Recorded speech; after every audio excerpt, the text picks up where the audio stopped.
I started with working with my dad 1977. He had just done the deal with Calvin Klein to make the jeans, and it was just a phenomenon what happened. And people still today, talk about that and remember it. And that was the time that I got started working for my dad, and it was just an incredible experience. My dad was an amazing person, and just so passionate about fashion, so passionate about horses, and I guess it was lucky I came after him and I shared the same passion. He liked to name horses after his friends or people he's in business with, and he had just done a line of Chris Evert tennis dresses and tennis clothes, and those were incredible days, and winning the Philly Triple Crown, and then going out to California and winning the match race against Miss Muscat, and Chris Evert turned out to be just an amazing racehorse and an even more amazing broodmare. And Chief's Crown was a yearling when my dad passed away, and everyone referred to my dad as the Chief. So it just worked out that I thought a good name for the horse would be Chief's Crown. And he turned out to be a champion just like my dad.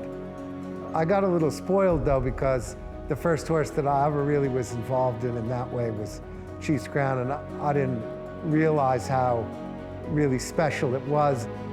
Chief's Crown, here's the wire, and a champion is crowned. It's Chief's Crown.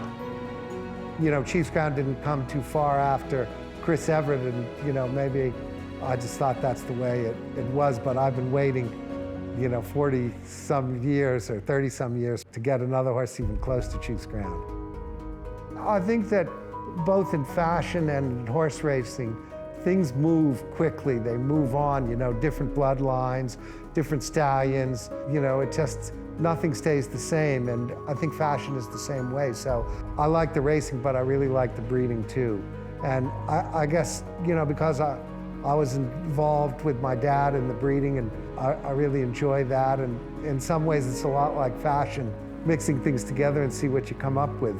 The whole sport of racing and breeding and all, it's just very fascinating, and you meet such incredible people and have so many great relationships here in America, over in Europe.